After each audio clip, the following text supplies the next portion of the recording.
दोस्तों नमस्कार, मैं अभिनव अपने YouTube चैनल आराधना में आप सभी भक्तों का स्वागत करता हूं। दोस्तों, आज मैं आपको बाबा जी की एक लीला के बारे में बताऊंगा।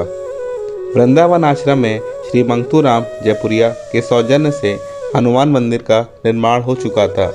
जयपुर से बाबा जी ने हनुमान जी की विशाल मूर्ति भी मंगवा ली थी। मूर्ति की स्थापना मंदिर में की जाने वाली थी। मूर्ति की जब पेटी खोली गई उस समय आश्रम में बाबा प्रेमदास रह रहे थे और उन्होंने मूर्ति देखी और कहा, ये मूर्ति तो खंडित है और उनके आश्रम में रहते ये खंडित मूर्ति को स्थापित नहीं किया जा सकता। मूर्ति की स्थापना की समस्या खड़ी हो गई। बाबा जी उन दिनों श्री सुधीर मुखर्जी के आवास पर इलाहाबाद में कई दिनों से विश्राम कर रहे थे। इसी बीच कानपुर के कुछ भक्तगण बाबा जी को कानपुर ले जाने के लिए पहुंच गए। बाबा जी उन भक्तों के साथ कानपुर की ओर चल दिए।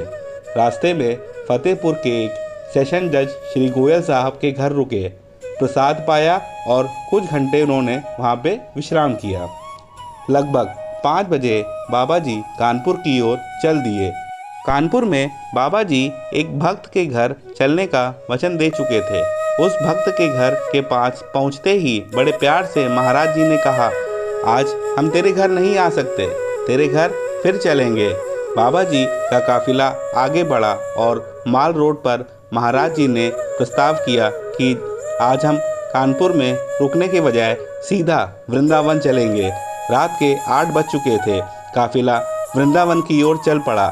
रास्ते में फजलगंज रेलवे कॉलोनी में कुछ क्षणों के लिए बाबा जी श्री गुरु दत्त शर्मा के लिए रुके। उन्होंने पहले गोयल टाकीज के पास महाराज जी ने दूध पिलवाया। काफिले के साथ 2 गाड़ियां थी। एक गाड़ी में बाबा जी और कुछ भक्त थे और दूसरी गाड़ी में बाकी भक्त थे। पनकी का मंदिर जो कि नया बना हुआ था, वहाँ पे भी महाराज जी कुछ क्षण रुके और गाड़ियाँ वृंदावन की ओर अग्रसर हो गईं। रात भर गाड़ियाँ चलती रहीं। रात भर कोई नहीं सोया। बाबा जी बराबर चाय पीते रहे और पिलाते रहे। प्रातः 6 बजे वृंदावन आश्रम पहुंच गए। सभी साथ आने वाले भक्तों को आदेश मिला कि रात भर जागकर सफ़र किया है, इसलिए बाबा जी 2 घंटे आराम करें। 2 घंटे आराम करने के बाद सभी को आदेश मिला कि मूर्ति को देखो और बताओ कि मूर्ति कहाँ से खंडित है। प्रेमदास झूठ ही बोल रहा है कि मूर्ति खंडित है, इसे स्थापित नहीं होने देगा।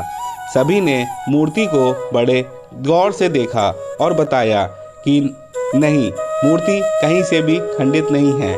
प्रेमदास से कहा गया कि जाओ बताओ कि मूर्ति कहाँ से खंडित है।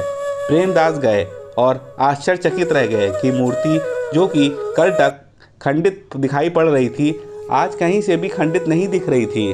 उन्होंने बाबा जी के आगे स्वीकार किया कि मूर्ति खंडित नहीं है।